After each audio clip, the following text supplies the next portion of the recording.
खूब आनंद हुआ है। और द्वादशी में तो भोले बाबा आए थे, चतुर्दशी में मौसी जी आ गई। नंद बाबा तो कर प्रदान करने कंस को गए और नंद जी लौट ना पाए, और तब तक कंस की भेजी हुई राक्षसी आ गई। कौन आई? सुखदेव जी वर्णन कर रहे हैं राजन। कंसेन प्रहिता घोरा पूतना बाल घातनी से संचकार लिघनंती पुरग्राम व्रजादिषु। जब कंस को पता चला कि मेरे मारने वाला कहीं आ गया है, तो कंस ने अपने राक्षसों को कहा कि जितने नवजात हैं सबको मारा जाए। कौन जाएगा? पूतना को भेजा। अच्छा, पूतना है तो देखने में बड़ी विकराल, पर इतनी सुंदरी बनकर के गई है कि लक्ष्मी जी जैसी दिखाई दे रही है। और बाबूजी, 2 श्लोकों में पूतना के रूप का, स्वरूप का, सौंदर्य का वर्णन सुखदेव जी कर रहे हैं। ऐसी चाल है, ऐसे सुंदर उसकी वेणी गुथी हुई है, ऐसी मनोहर लग रही है। क्यों वर्णन कर रहे हैं? बोले भले ही राक्षसी है, पापिन है, पर ये किधर बढ़ रही है? बोले इसके चरण भगवान की ओर बढ़ रहे हैं, और धन्य है वो व्यक्ति जिसके चरण भगवान की ओर बढ़ जाए। हम सब बानर अति बड़ो भागे, हम सब अति बड़ भागे। सब बंदर भालू जब राम जी की ओर जा रहे हैं तो कह रहे हैं हम सब मानर अति बड़ भागे, हम राम जी के चरणों में जो जा रहे हैं। पूतना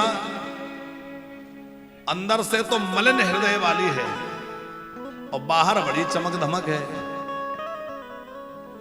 अच्छा, संसार आपके बाहर की चमक को ज्यादा ध्यान से देखता है और भगवान आपके अंदर की चमक को ज्यादा ध्यान से देखता है। चतुर्भुज जी, फोटो 2 तरह से खींचे जाते हैं। एक फोटो तो हमारे भैया बैठे, ये फोटोग्राफर, आपके अंदर क्या चल रहा है इनको मतलब नहीं है, आपके ऊपर की मुस्कान ये कैद कर लेंगे। आप ऊपर से कैसे दिख रहे हैं, ऐसे होता है ना।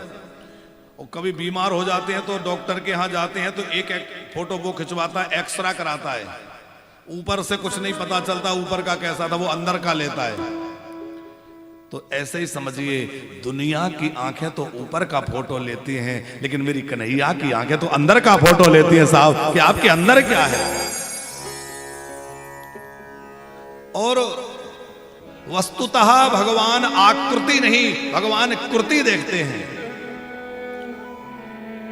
एक आदमी डॉक्टर के पास गया और डॉक्टर से जाकर के बोला कि डॉक्टर साहब, मैं पढ़ नहीं पा रहा हूं तो मुझे चश्मा बनवाना था। डॉक्टर ने कहा बैठो चेकअप कर देते हैं। तो आंखों का चेकअप किया गया, ये लेंस लगाया, पढ़ो, बोले नहीं पढ़ पा रहा हूं। फिर लेंस और बड़ा लगाया, बोले अब पढ़ के देखो, बोले कुछ पढ़ने में नहीं आ रहा है। तमाम लेंस लगा दिए, वो हर बार यही उत्तर देता है, कुछ पढ़ नहीं पा रहा हूं। डॉक्टर परेशान हो गया, आखिर में पूछा कि ये बताओ कुछ पढ़े लिखे हो? बोले बिल्कुल नहीं है। बोले जब पढ़े लिखे नहीं हो तो कैसे पढ़ोगे? बोले कोई कह रहा था कि लोग चश्मे से पढ़ने लगते हैं। डॉक्टर ने कहा भले आदमी, लोग चश्मे से तो पढ़ने लगते हैं, पर चश्मे से भी वो ही पढ़ पाते हैं जो पहले से पढ़े लिखे होते हैं। तो जिनके अंदर अंदर की दृष्टि नहीं है, उनकी आंख भी उतना काम नहीं कर सकती साहब। आंखों से भी वही ठीक से देख सकता है जिसके अंदर से ज्ञान के नेत्र खुले हैं, और ज्ञान के नेत्र बंद होंगे तो आपकी दृष्टि काम नहीं करेगी। पूतना बड़ी सज धज करके आई है, लोग उसके आकर्षण में, उसके चमक धमक में आकर्षित हो रहे हैं। हमारे ब्रजवासी बड़े भोले हैं, और उस पूतना के सौंदर्य को देख करके रास्ता दिखा देते हैं, जाओ जाओ इधर नंद भवन का रास्ता है। नंद रानी यशोदा ने भी रोका नहीं। ये बोली कि मैं तो ब्राह्मणी हूं, आशीर्वाद देने आई हूं। यशोदा जी बोली वो पालने में सो रहा है, आशीर्वाद दे दो। और जैसे ही पालने के पास पूतना पहुंची तो लाला ने अपने दोनों नेत्र एकदम बंद कर लिए। अब नेत्र क्यों बंद कर लिए, इस पर महापुरुषों ने अपने अपने अनेक भाव दिए हैं। बड़े अच्छे अच्छे भाव संतों ने दिए हैं। एक संत बोले, कन्हैया सोच रहे होंगे आया था माखन मिश्री खाने, माखन चखाना मिश्री चखी और जहर पिलाने आ गई। जहर तो कड़वा होता है, कैसे पीऊंगा? तो आंख क्यों बंद कर ली? क्या डर गए? बोले नहीं, आंख बंद करके शंकर जी को बुला रहे हैं, जहर आप पी लेना, आपको तो अभ्यास है ना। एक संत बोले, ये सोच रहे होंगे कि इसने इस जन्म में तो कोई अच्छा काम नहीं किया, पर इसने पिछले जन्मों में कोई ऐसा काम किया होगा जो आज मेरे पास आ रही है। तो मानो आंख बंद करके इसलिए पिछले जन्मों को देख रहे हैं, कब इसने बढ़िया काम किया। ये पिछले जन्म में राजा बलि की पुत्री रत्नमाला थी, और वहीं इसके मन में भाव जगा था कन्हैया को, वो बामन भगवान को गोद में बिठाने का। और चतुर्भुज जी आंख क्यों बंद कर ली? एक संत कहते हैं कि भगवान है मायापति और ये है मायावती, और जैसे सूर्य के सामने अंधेरा नहीं टिक सकता, वैसे ही भगवान के सामने किसी की माया नहीं टिक सकती। इसलिए भगवान ने सोचा कि बढ़िया रूप बना के आइए, मैं ही अपनी आंख बंद कर लेता हूं। ये भी कारण लोग कहते हैं। और हमें जो कारण सबसे प्रिय लगता है डूंगर सिंह जी, हमें जो प्रिय लगता है वो कारण ये है कि भगवान बनावटी लोगों की ओर नहीं देखते। भगवान कहते जैसे हो वैसे आ जाओ, बनावटी बनकर आओगे तो मैं देखूंगा ही नहीं। और पूतना बनावटी बन के आई है। अरे ये तो पूतना है। हनुमान जी महाराज राम जी को कितने प्रिय हैं, लेकिन वही हनुमान जी जब विप्र रूप बनाकर आए किष्किंधा में ऋषिमुख पर्वत के पास, तो ब्राह्मण भेष में आए, बातचीत हुई, पहचान गए कि ये मेरे राम जी हैं, तो हनुमान जी चरणों में गिर गए। लेकिन रूप कौन सा था? ब्राह्मण का। राम जी ने उठाया नहीं। बड़ी देर तक हनुमान जी लेटे रहे और मन में सोच रहे हैं कि हर बार तो राम जी जब भी मैं प्रणाम करता हूं बीच में ही रोक लेते हैं, आज मैं चरणों में पड़ा हूं, उठा नहीं रहे। समझ गए पक्का ये मेरे राम जी हैं, क्योंकि ये राम जी का स्वभाव है कि वो बनावटी लोगों की ओर नहीं देखते। और मैं इस समय नकली रूप में आ जाऊं। हनुमान जी ने विप्र रूप त्याग दिया, अपना असली रूप धारण किया, और जैसे ही असली रूप में आए राम जी ने उठा के तुरंत हृदय से लगा लिया। क्योंकि बनावटीपन भगवान को अच्छा नहीं लगता। हम जैसे हैं, तेरे हैं, तेरे दर पर आए हैं, अब प्रभु मुझे अपना ले। वहां कोई बनावटीपन नहीं। आप देखो हमारे संतों के हृदय की दीनता। श्री सूरदास बाबा कहते हैं, मोसो कौन कुटिल खल कामी, जैतन दियो ताही बिसरायो, ऐसो नमक हरामी, मोसो कौन कुटिल खल कामी। कितनी दीनता सूरदास जी के भाव में है। श्री तुलसीदास जी महाराज कहते हैं, प्रभो मैं तो खल हूं, मेरा मन दुष्ट है। अब आप बताइए कि क्या ये महापुरुषों में ये कमियां हो सकती है? ये तो अद्भुत महापुरुष हैं, पर इनके हृदय की दीनता, हम अपने आप को बड़ा ऊंचा भगत मानते हैं। एक बात ध्यान रखना, जब तक हमें ये लग रहा है कि हम बड़े भगत हैं, तब तक समझ लेना भक्ति रस से दूर है। और जिस दिन ये लगने लगे कि मैं कुछ नहीं हूं भैया, मैं तो कुछ भी नहीं कर पा रहा हूं, तो समझ लेना अब भक्ति का भाव प्रारंभ हो रहा है।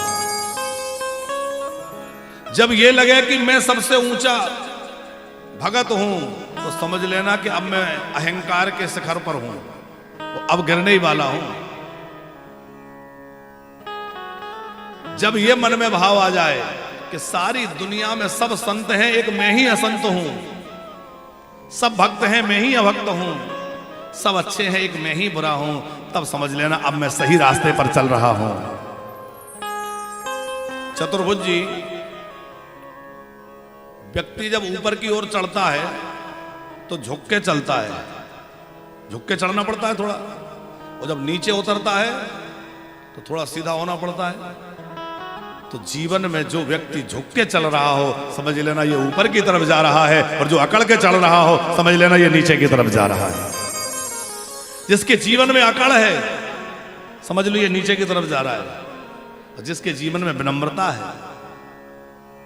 हमारे राम जी कितने सील संकोच निधान हैं। राम जी को पता लगा, सेवक ने दौड़कर कहा, भगवान मंत्रीवर सुमंत आपके महल की ओर आ रहे हैं। तो जैसे ही पता लगा सुमंत जी आ रहे हैं, तो राम जी दौड़कर बाहर आए और जिस भाव से अपने पूज्य पिता दशरथ जी को प्रणाम करते हैं, उसी भाव से भूमि पर लेटकर साष्टांग अपने मंत्रीवर सुमंत को राम जी प्रणाम कर रहे हैं। राम सुमंत ही आवत देखा, आदर की है पिता समलेखा। राम सुमंत ही आवत देखा, आदर कीन पिता समलेखा।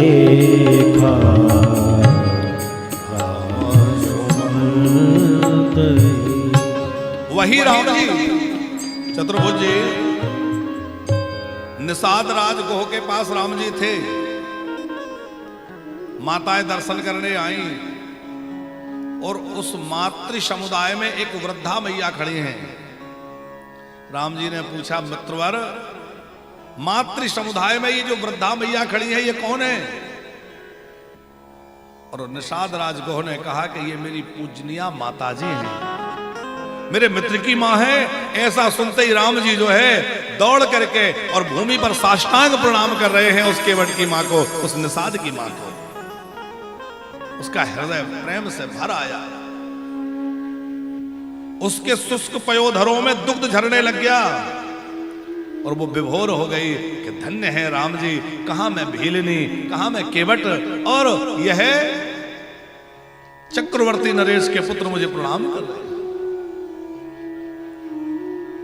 हृदय में दीनता। देखो, भक्ति कौन से वाहन पर बैठकर आती है? भक्ति का वाहन क्या है? भक्ति का वाहन है दीनता।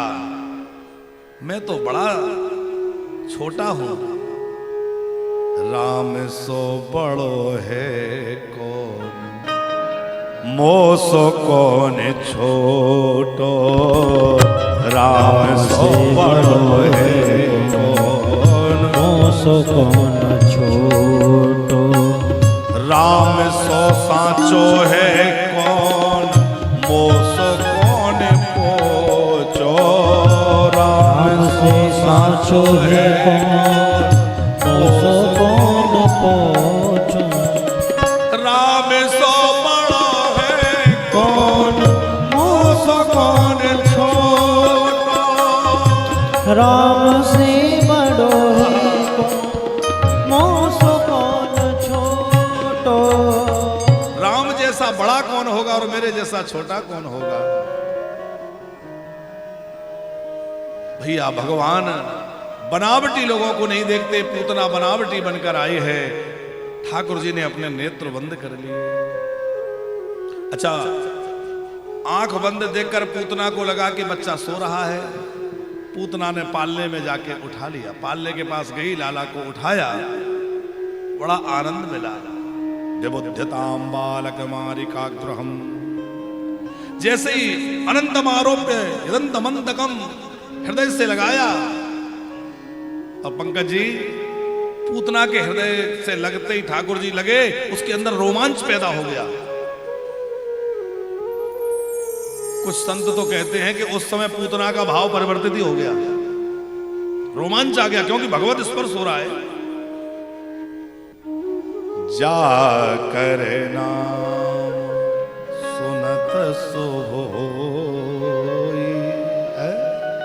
अच्छा, विचार करो, जिसके नाम से मति पवित्र हो जाती है वह गोद में आ गया तो क्या दशा हुई होगी?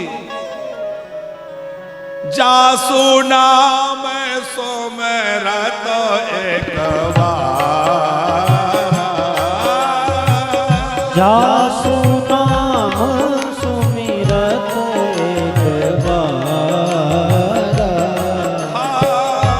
जासु नाम सुमिरत एक बार। जासु नाम सुमिरत एक बार। नर तर हहीं भव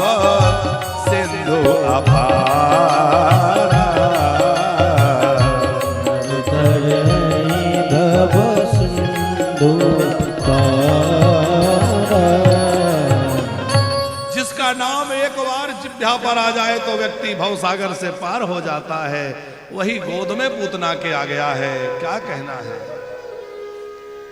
अब पूतना ने जैसे ही अपना पयोधर लाला के मुख में दिया, चुकुर चुकुर चुकुर चुकुर उसका दूध पी रहे हैं, उसका जहर पी रहे हैं और उसके प्राणों को खींचने पीने लगे। सुखदेव जी बड़ी एक प्यारी बात लिख रहे हैं चतुर्भुज जी। समुंच मुंचालवत प्रभासुरे निसपीड्यमानाखिल जीवं मरमणे विव्रत नेत्रे चरणौ भुजौ मुहुः प्रसविन्न गात्रा क्षिपतिरुरुरुरुः। श्री सुखदेव जी कह रहे हैं प्रपीड्यताम, प्रपीड्य का मतलब है जोर से दबाया। पूतना के पक्ष को ठाकुर जी ने जोर से दबाया। चतुर्भुज जी जोर से क्यों दबाया? हमारे गुरुजी बड़ा प्यारा भाव देते हैं, बोले जैसे किसी को फोड़ा हो जाए और डॉक्टर के पास जाओ तो डॉक्टर देखता है पक गया, तो वो जोर से दबाता है ताकि उसका सारा मवाद बाहर आ जाए।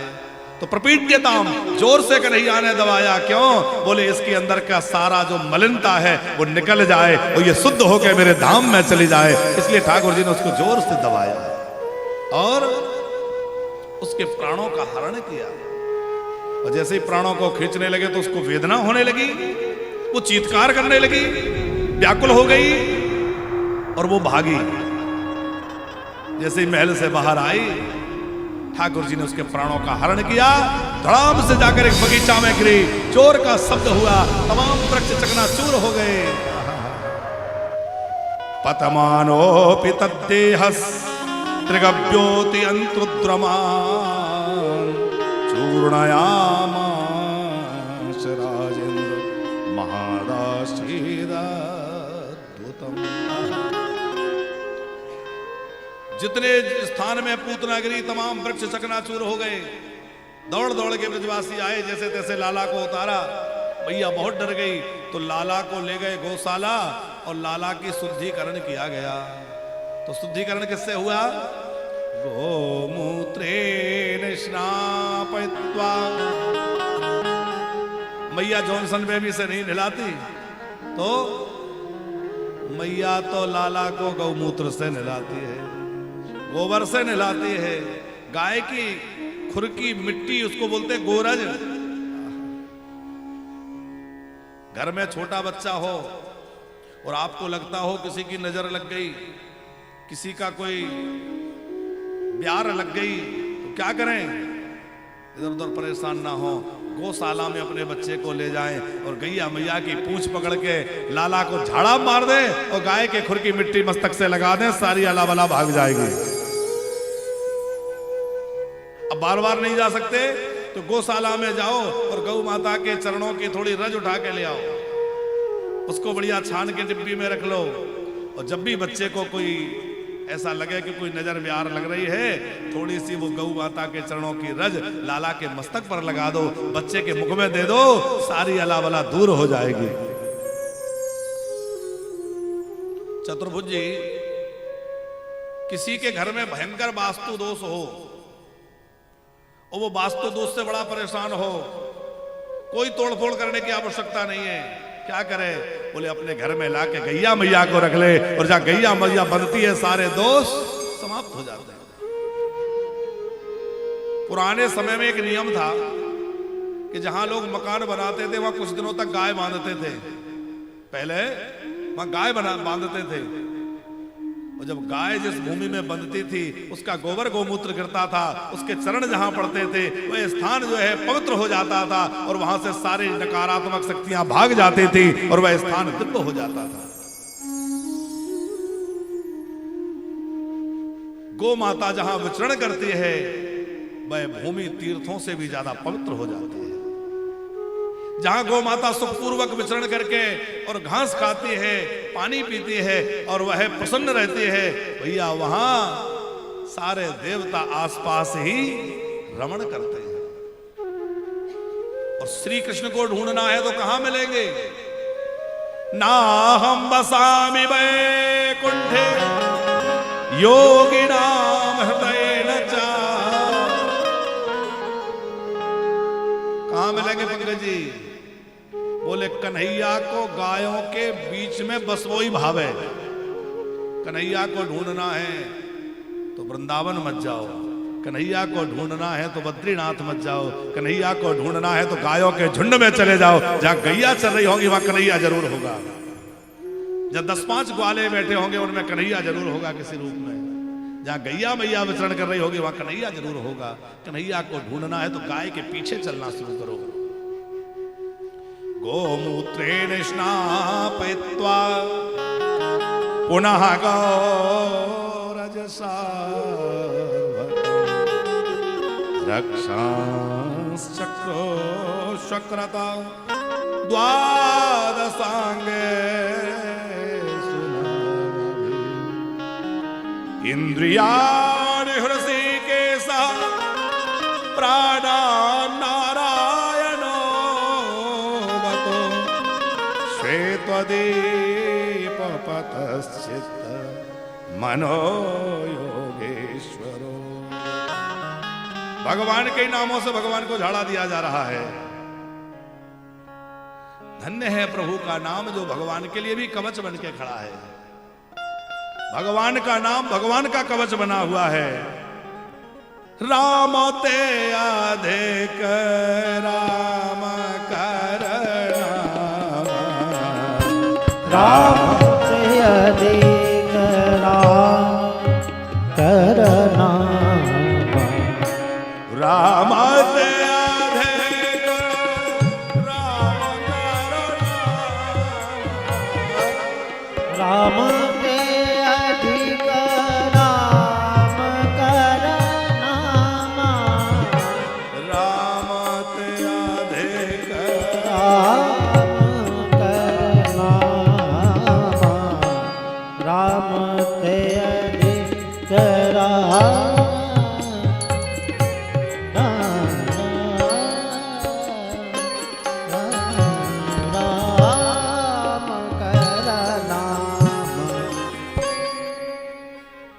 भगवान का नाम भगवान से भी बड़ा है। अच्छा, पूतना का उद्धार हुआ।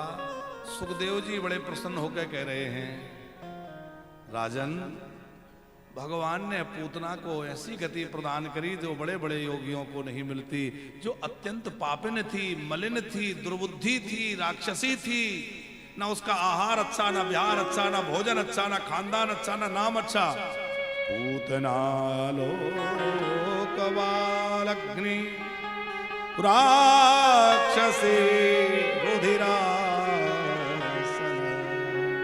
राक्षसी है, रुधिर पान करती है, लोकवालग्नि है, कृष्ण को मारने की इच्छा से आई है, पर उसको भी वह गति प्रदान कर दी जो बड़े बड़े योगियों को प्राप्त नहीं होती है। धन्य है। चतुर्भुज जी जब पूतना को जोर से पकड़ के दबा रहे थे, प्रभु प्रपीड्यताम कह रही थी छोड़ो छोड़, अरे लाला छोड़, अरे लाला छोड़। कन्हैया क्या बोले थे, मौसी जी हम तो पकड़बो ही जाने, छोड़बो ना ही जाने। एक बार या को पकड़ लें फिर उसको छोड़ते नहीं, फिर तो ठिकाने लगा के ही छोड़ते हैं। ये मेरे प्रभु का स्वभाव है। और डूंगर सिंह जी, आप विचार करो, सुग्रीव जी को राम जी ने अपना लिया तो सुग्रीव से भी आगे चल के कुछ त्रुटि हुई है, विभीषण से भी त्रुटि हुई है। आप कहेंगे कैसे? गोस्वामी जी ने कहा है, जेई अघ बदेहु व्याध जिमि बाली, सो सुकंठ पिन कीन, सोई करतूत विभीषण केरी, और सपने उसो न राम ही हेरी। अच्छा, पहले तो ये स्पष्ट कर दें कि विभीषण से गलती क्या हुई, क्योंकि गोस्वामी जी ने संकेत भर दिया है। कई लोग ये सोचते हैं कि शायद विभीषण ने अपनी पूजनीय भाभी जी को अपने साथ रख लिया, ऐसा भी कुछ लोग मान लेते हैं। लेकिन इसकी कथा ऐसी है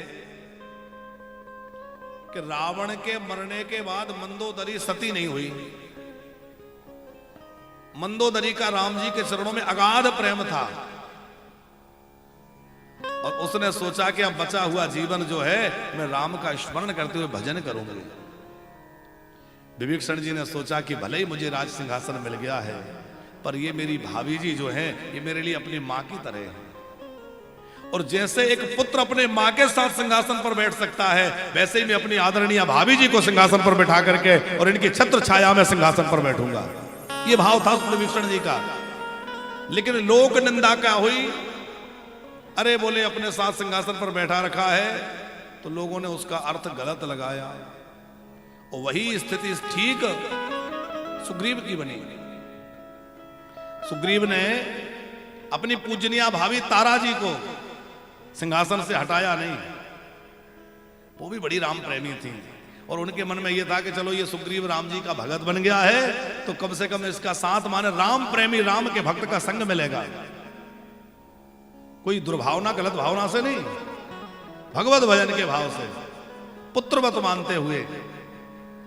और सुग्रीव ने भी कहा कि ये मेरी मां के तुल्य हैं, मैं इनको मां के जैसा ही आदर देते हुए सिंहासन पर अभिषिक्त रखूंगा। तो ये भाव अभी पूज्य महाराज गुरुजी दे रहे थे। और लोक में ऐसा माना गया कि अरे सुग्रीव ने जो है अपने भाभी को अपने साथ सिंहासन पर बैठा रखा है। लेकिन गोस्वामी जी ने इस बात को ज्यादा न कहते हुए एक संकेत राम जी के स्वभाव का दिया। जे आघ बाधे ओ व्याध जिमी बाले, आघ बाधे व्याध जिम बाले, जे आघ बाधे व्याध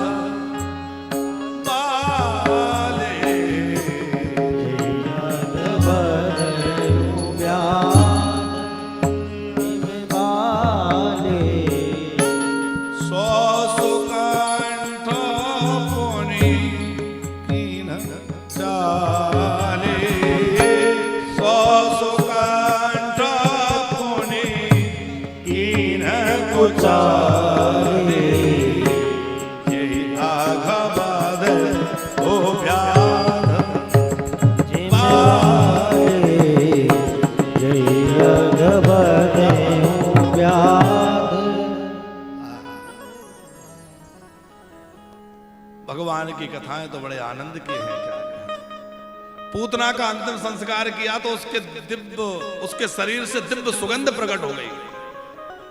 सुखदेव जी से राजा परीक्षित पूछ रहे सुगंध क्यों आई? वो तो राक्षसी थी, पापिन थी। बोले पापिन थी पर अब नहीं रही। जैसे ही ठाकुर जी का स्पर्श मिला वो परम पावन बन गई और भगवान के धाम को चली गई। एक संत कह रहे थे, बोले अंधेर नगरी चौपट राजा, टकासेर भाजी टकासेर खाजा। बोले कैसी अंधेर नगरी? बोले भैया जो गति बड़े बड़े योगियों को मिलती है वही राक्षसों को मिल जाती है। फर्क क्या है? पर राम जी का ठाकुर जी का भाव ये है कि रीज भजो चाहे खीज, बस मेरी शरण में आ जा, मुझे याद कर, बस मैं दया कर दूंगा। याद का उल्टा है दया। याद लिखिए और उल्टा पढ़िए, क्या बनेगा? दया। जो भगवान को याद करते हैं भगवान की दया के पात्र बन जाते हैं। बस भगवान को याद करते रहिए। आगे बड़ी सुंदर लीला है। लगभग ठाकुर जी जब 3 माह के हो गए, अच्छा ब्रजवासियों का तो नियम है चतुर्भुज जी, जूत के जूत चले आते हैं, मैया बधाई हो, मैया बधाई हो। मैया ने पूछी कहा बात की बधाई? बोले लाला के जन्मदिन की बधाई। बोले आज कौन जन्मदिन है? अरे जन्मदिन तो 1 वर्ष में आवे, अभी तो 1 ही हफ्ता हुआ है। ब्रजवासी ग्वाला बोले मैया या बता कौन से दिन लाला प्रकट भयो? बोले बुधवार। बोले आज कौन दिन है? बोले बुधवार। तो बोले भयो के ना जन्मदिन? मैया बोली हाँ भयो, तो सब मनाओ, खूब आनंद होने लग जाए। थोड़े दिन बाद फिर आ गए ग्वाला, मैया बधाई हो, मैया अब कहा भयो? आज तो बुधवार ना है। अच्छा मैया यो बता लाला को जन्म कौन तिथि में भयो? बोले अष्टमी में। और आज कौन तिथि है? बोले अष्टमी है। तो बोले जन्मदिन भयो के ना है भयो? भैया बोली बिल्कुल भयो, आओ आओ, सबन को स्वागत है, खूब जोर उत्सव भयो। थोड़े दिन बाद फिर लगवाला आ गए, मैया बधाई हो, आज कहा भयो? अरे आज तो बुधवार ना है, आज तो अष्टमी भी ना है, आज कहा है? ग्वाला बोले मैया तू बड़ी भोरी है, अरे लाला कौन नक्षत्र में पैदा भयो? बोले रोहिणी नक्षत्र में। आज कौन नक्षत्र है? रोहिणी। बोले जन्मदिन भयो के नाय भयो? यशोदा जी बोली बिल्कुल भयो भैया, तुम तो रोज उत्सव मनाओ। और खूब आनंद चल रहा है, नित्य गोपियां आ रही हैं और खूब उत्सव का देखो, जब मन में प्रसन्नता हो तो उत्सव मनाने का मन करता है। पर एक ध्यान रखिएगा, उत्सव का यदि संस्कृत के हिसाब से आप संधि विच्छेद करके अर्थ करें तो जरा समझिएगा। उद माने प्राकट्य, सब माने ईश्वर। ईश्वर का प्राकट्य ही उत्सव है। माने हमारे घर में चाहे विवाह का उत्सव हो, चाहे जन्मदिन का उत्सव हो, पर उसमें ठाकुर जी को मत भूल जाना।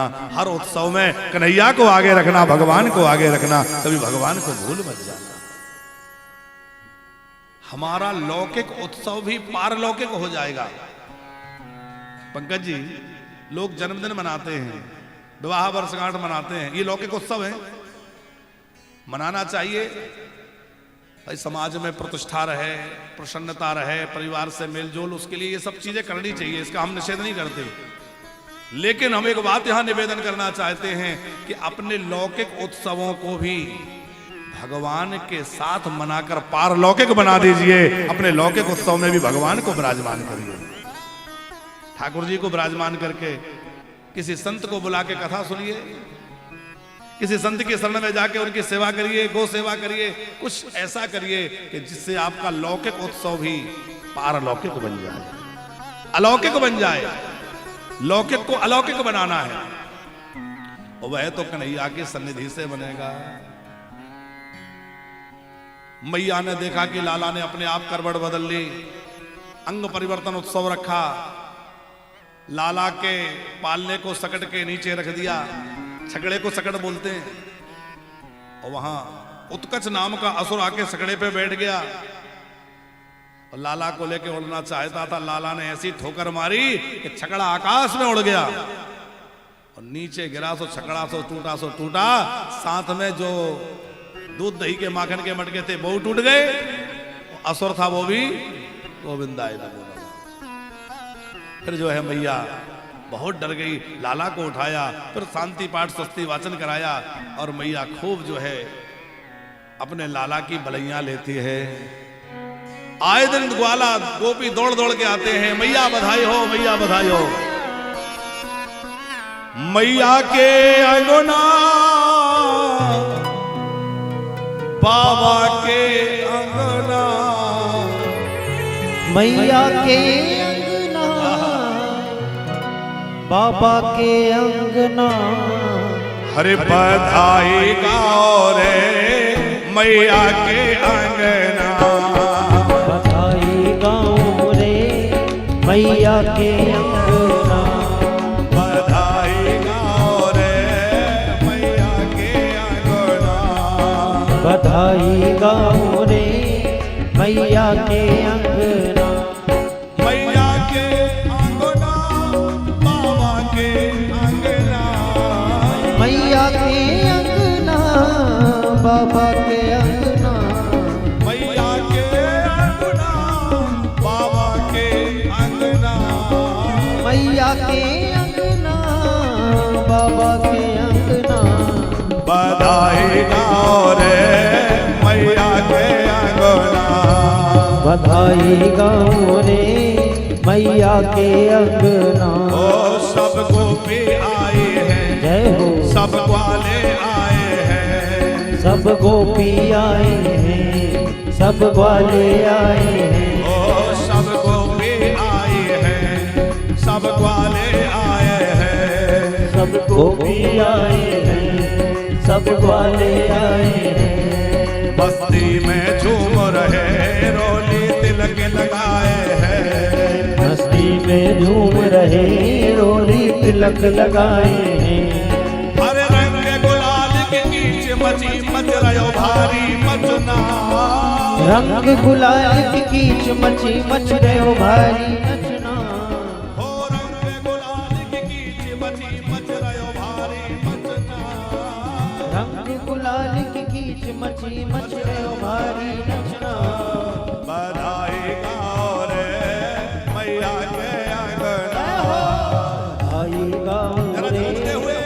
मैया के अंगना।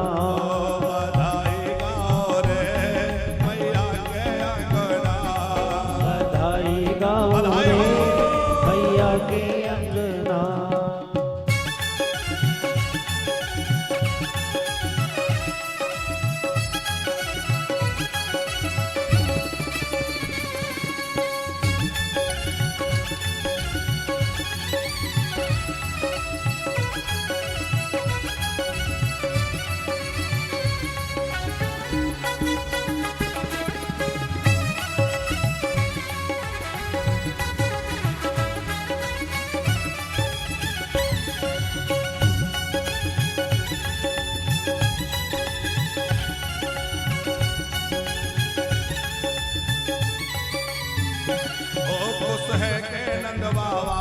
हीरा मोती लुटाए हैं। खुश है के नंद बाबा हीरा मोती लुटाए हैं। खुश है के नंद बाबा हीरा मोती लुटाए हैं। खुश है के नंद बाबा हीरा मोती लुटाए हैं। लड़ुअन के थाल भरे मैया बटवाए हैं। लड़ुअन के थार भरे मैया बटवाए हैं। हो गले में कंठा कान में कुंडल हाथ में कंगना। गले में कंठा कान में कुंडल हाथ में कंगना। ओ गले में कंठा कान में कुंडल हाथ में कंगना। गले में कंठा कान में कुंडल हाथ में कंगना। बधाई गाओ रे मैया के अंगना। बधाई गाओ रे मैया के अंगना। ओ मैया के अंगना बाबा के अंगना। मैया के अंगना बाबा के अंगना। बधाई गाओ रे मैया के अंगना। बधाई गाओ रे मैया के अंगना।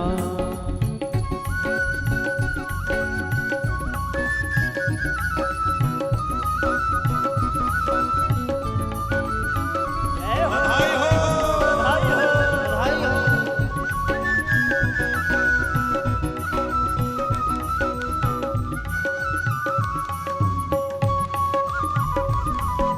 जय हो गुलनंद के लाला की जय हो। बधाई हो। बधाई हो।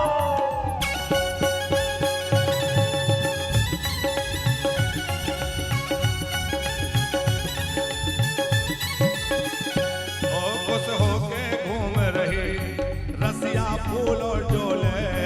खुश है के घूम रही रसिया फूलो डोले।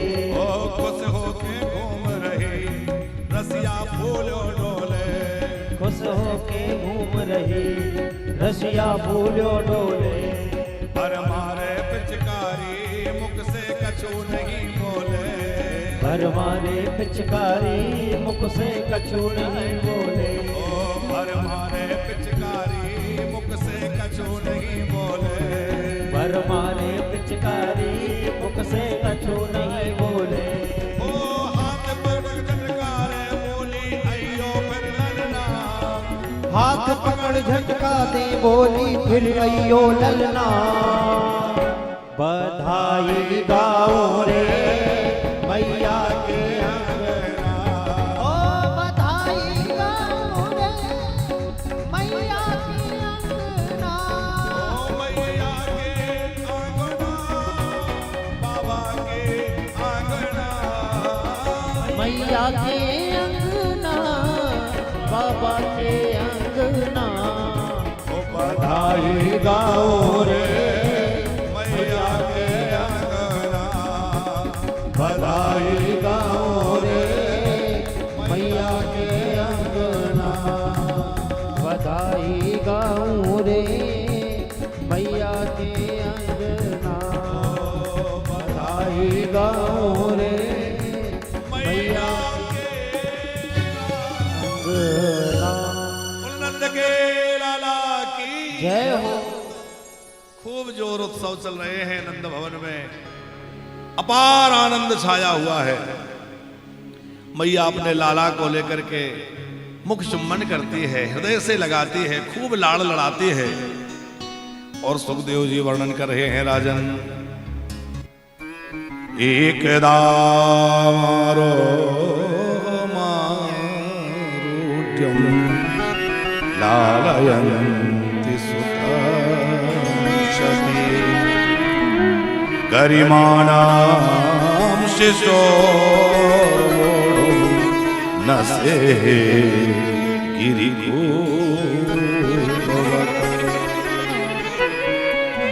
मैया यशोदा एक दिन अपने लाला को दुग्ध पान करा रही थी और फिर उछाल उछाल के खिलाने लगी। तो जैसे ही लाला को उछाले तो खिलखिला के कन्हैया हंसे, वो उछालना बंद करे तो रोने लग जाए। अब मैया उछालते उछालते थक गई और उसी समय चतुर्भुज जी श्री कृष्ण ने अपना वजन बढ़ाया। वो इतने भारी हो गए कि मैया सह ना पाई। न से हे गिरी कूटवत, इतना भारी लाला कैसे हो गया। सोचा अरे ज्यादा दूध पी गया होगा, थोड़ा भूमि पर छोड़ दो, टहलेगा खेलेगा तो दूध हजम हो जाएगा। अब जैसे ही नीचे छोड़ा कन्हैया खेलने लगे, मैया अपने अंदर चली गई। भूमौ निधायतम गोपीम विस्मिता भार पीड़िता। मैया अंदर चली गई छोड़ के, और उसी समय कंस का भेजा हुआ एक और असुर आ गया।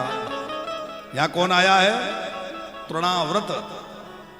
गर्मी में आपने देखा होगा गोल गोल आंधी चलती है, बड़ा जोर का बबूड़ा आता है, उसको कोई बवंडर कहता है, कोई बबूड़ा कहता है। उसमें सारे घास पत्ती पन्नी सब उड़ता है, उसको बोलते हैं तृणाव्रत।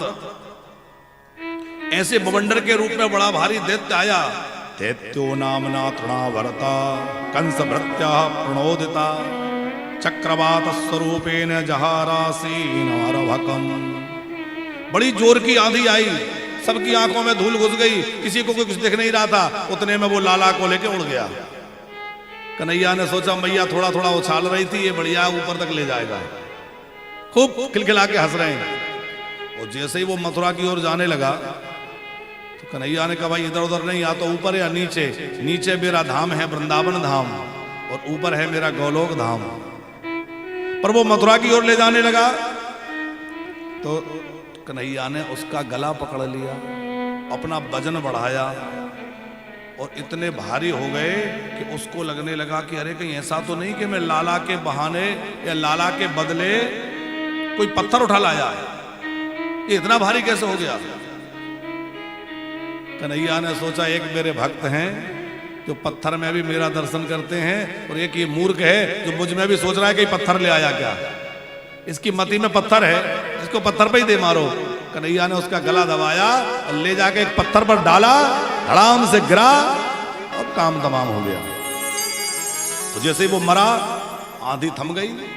दौड़ दौड़ के लोग आए, कन्हैया कहाँ है? कन्हैया को उठाया, अरे राक्षस को कैसे मिला? फिर शांति पाठ कराया। अच्छा देखो कन्हैया थे तो पास में चतुर्भुज जी, पर आंखों में धूल घुस गई तो दिख नहीं रही थी। और धूल को रज भी कहते हैं, और रज जब आंखों में आ जाती है तो नजदीक वाली चीज भी दिखना बंद हो जाती है। पर एक चीज है कि वही रज गुरु चरणों से लगकर प्राप्त हो जाए तो श्री गुरु रज मृदु मंजुल अंजन नयन अमीय दृग दोष विभंजन, वो आंखों के दोष मिटाने वाली हो जाती है। रज कहां से आई है ये भी महत्वपूर्ण है। रज यदि काम से जुड़ जाए तो जीवन बिगड़ जाता है, और रज यदि राम से जुड़ जाए तो जीवन संवर जाता है। इसका प्रमाण अहिल्या डूंगर सिंह जी,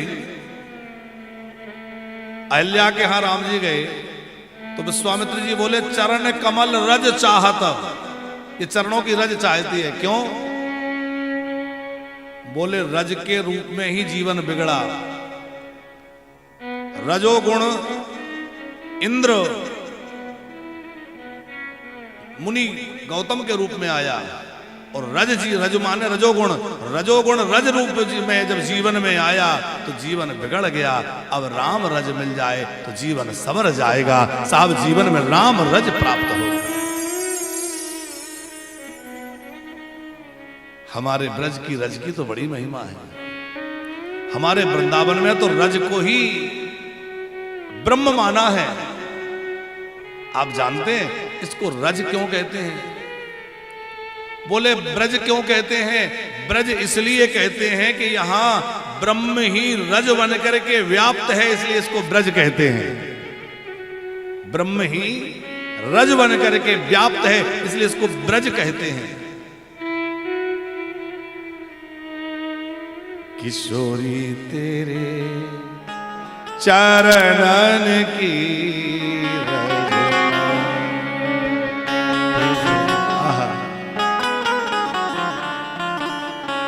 श्री व्यास जी एक वृंदावन के बड़े रसिक महापुरुष हुए और श्री व्यास जी का बड़ा अद्भुत पद है, किशोरी तेरे चरणन की रज पाऊं, किशोरी तेरे चरणन की रज पाऊं,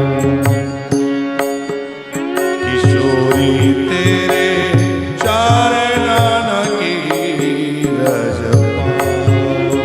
किशोरी तेरे चरणन की रज पाऊं,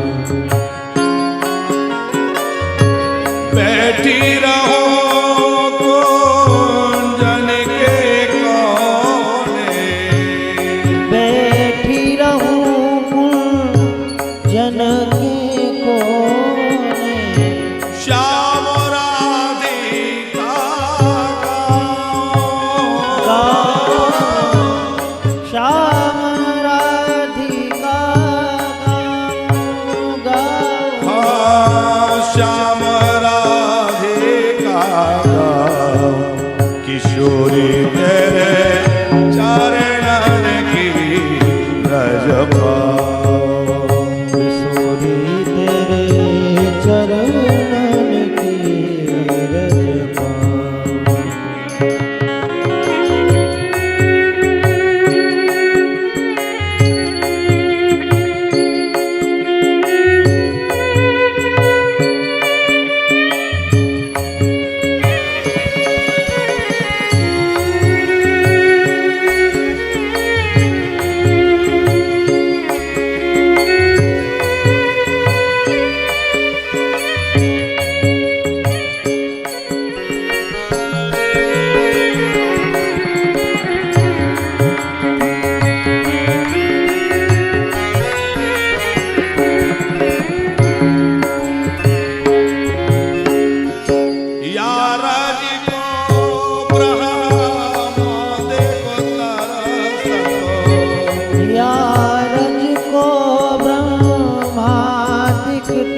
चरणन की रज पाऊं।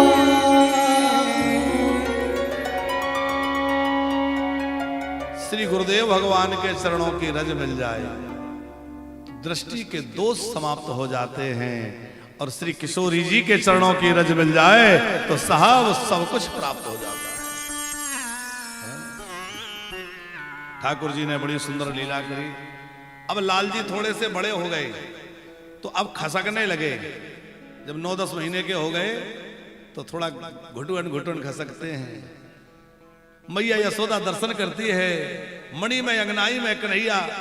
अच्छा, बलराम जी थोड़े से बड़े हैं तो वो थोड़ा खड़े होकर चल लेते हैं, लाला को बुलाते हैं, आओ आओ कन्हैया आओ, और पीछे पीछे कन्हैया चल रहे हैं। जो सारे ब्रह्मांड को चला रहा है वह चलना सीख रहा है। यह है प्रेम की लीला। जो सारी दुनिया को चलाने वाला है वो चलना सीख रहा है। कभी उठ के खड़े होते हैं, धम्म से गिर जाते हैं, दाऊ भैया हंसने लगते हैं, कन्हैया गिर गया गिर गया। फिर कभी खड़ा करते हैं, बड़ा आनंद है। एक दिन दहली पार करना चाहा तो जैसे ही दहली पर पहुंचे तो दाऊ जी तो पार कर गए, कन्हैया चढ़ ना पाए, छोटे हैं। चतुर्भुज जी बड़ा श्रम करके दाऊ जी ने सहयोग किया, कन्हैया ने भी जोर लगाया और उस दहली पर चढ़ गए। चढ़ तो गए पर उतरते ना बने, तो लटक गए। अब उस दहली पे लटके, और दहली पे लटके नारद जी आए दर्शन करने, और नारद जी वहीं से देख देख के हंस रहे, वाह प्रभु धन्य है, एक भक्त की दहली पे लटके हो। कन्हैया बोले जल्दी आके उतारो। नारद जी बोले नहीं नहीं नहीं, उतारने नहीं आएंगे, ये आपकी लीला है, आप ही जानो, आनंद लो, हम तो बस देखने आए थे। बड़ी मुश्किल से कन्हैया उतर पाते हैं। और फिर कभी अपने बलराम भैया के साथ जाते हैं तो ब्रज की रज में लोट लगा लेते हैं। पूरे श्रीअंग में ब्रज रज चर्चित हो जाती है।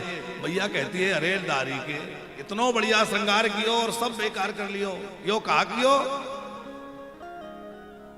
तू कोई पिछले जन्म में सुअर होगा जो धूल में लौट के आ जावे। कन्हैया मुस्कुरा रहे हैं, दाऊ भैया सही कह रही है मैया, हम तो बराह भी बन चुके हैं। 1 वर्ष के लाला भय वसुदेव जी ने गर्गाचार्य जी को भेजा। बड़े ज्योतिष के प्रकांड विद्वान गर्गाचार्य जी, प्रमाणिक महापुरुष, नंद बाबा के भाग्य खुल गए जो ऐसे महापुरुष दरवाजे पे पधारे, खूब सत्कार कियो। तुम ही ब्रह्म विदाम सृष्टा संस्कारान कर तुम रहसी, आप जैसे विद्वान कहां मिलेंगे, आप हमारे बच्चों का नामकरण कर दीजिए। क्योंकि वालयोरयोर्नाम जन्मना ब्राह्मणो गुरु, ब्राह्मण तो जन्म से ही सबका गुरु होता है। भले ही आप हमारे कुल पुरोहित नहीं है, पर है तो ब्राह्मण देवता, और हमारे तो कुल पुरोहित ही समझो। तो गर्गाचार्य जी बोले देखो नामकरण तो हम कर दें, पर समस्या एक है, आप लोग छोटा सा उत्सव भी करते हो तो बड़ा हल्ला होता है। और ये समाचार यदि मथुरा में कंस तक गया कि यादवों के कुल पुरोहित ने नंद बाबा के बच्चों का नामकरण किया, तो कहीं उसको मन में संदेह ना बैठ जाए कि यादवों के पुरोहित ने उनके बच्चों का नामकरण, इसका क्या मतलब है। नंद बाबा बोले समझ गया, अब हम बिल्कुल हल्ला ना करेंगे, जोर को उत्सव कुछ ना, बस चुप से। तो कहां ले गए, गौशाला में, और बड़े गुप्त रीति से गौ माता का पूजन, ठाकुर जी का पूजन हुआ, और भगवत पूजन के साथ में नामकरण हुआ। तो पहले रोहिणी नंदन का नामकरण हुआ है। तो बड़े हैं, अयम ही रोहिणी पुत्रो रामायण सुहृदो गुणे आख्यास्ते राम इति वलाधिक्यात वलंबिदु। ये जो रोहिणी के पुत्र है ना, इनका नाम होगा राम। कल हमने कहा था 3 भरत हुए हमारे यहां, ऐसे बाबूजी 3 राम हुए, एक श्री परशुराम, एक प्रभु श्री राम, और एक श्री बलराम। ये तीनों राम बड़े विलक्षण हैं। राम का मतलब है जो योगियों के हृदय में रमण करे, अथवा योगी जन जिसके हृदय में रमण करें, वो राम है। मैया ये तुम्हारा जो लाला है इसमें बल बहुत होगा, कोई इसको बलभद्र कहेगा, कोई बलराम कहेगा। अच्छा एक चीज देखिए, बल तो बहुत लोगों में होता है, पर सबका बल भद्र नहीं होता। भद्र माने होता है कल्याण। अग्रवाल जी, रावण जो है वो हनुमान जी से बड़ा प्रभावित है, और रावण कहता है कपि एक महाबलशीला। इस रामा दल में एक बंदर ऐसा है जो बल का निधान भी है और शील का निधान भी है। प्रायः जब व्यक्ति में बल आता है तो शील चला जाता है, शिष्टाचार चला जाता है, अकड़ आ जाती है। अब बल पैसे का भी हो सकता है, शरीर का भी हो सकता है, और पद का भी हो सकता है, पर श्रेष्ठ वही है कि कितना भी बल आ जाए और विनम्र बना रहे, वही सबसे श्रेष्ठ है। बल पाने के बाद, पद पाने के बाद भी जो विनम्र बना हुआ है, बलभद्र, जिसका बल कल्याणमय हो, कल्याणकारी हो, विध्वंसकारी ना हो, वो बलभद्र है। फिर छोटे वाले का नामकरण करते हुए कहा, आसान वर्णास्त्र्यो वृश्च गृह्णन्तो नु योगां तनु शुक्लो रक्तस्तथा पीतो इदानीं कृष्णता गतः। मैया तेरे इस लाला की तो कहा कहें, हर युग में आवे, कभी श्वेत वर्ण, कभी पीत वर्ण, कभी रक्त वर्ण, अब इस बार तो ये काला बन के आया है। तो क्या नाम रखा? श्री कृष्ण। और जैसे ही श्री कृष्ण कहा, जय जयकार हुई, पुष्प वर्षा होने लगी। बोले कृष्ण कन्हैया लाल की जय हो। कृष्ण का मतलब काला नहीं, हमारे कन्हैया काले नहीं है, मोहक हैं। अच्छा वैद्य जी, आकाश में जहां कहीं कुछ नहीं होता वहां कैसा दिखता है? गहरा नीला। पानी जहां ज्यादा गहरा होता है वहां कैसा दिखता है? नीला।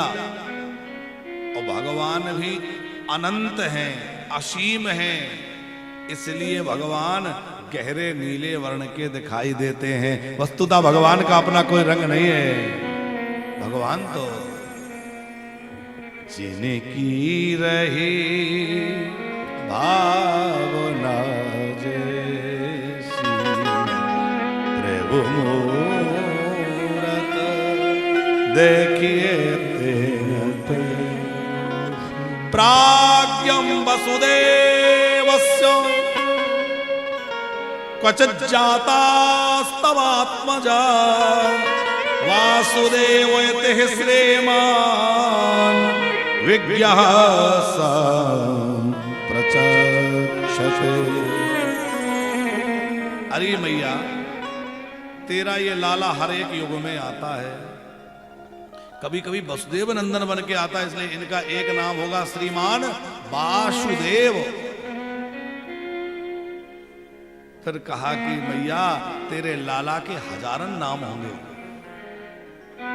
इनके नाम अनेक अनूप मैं नृप कहूं सुमति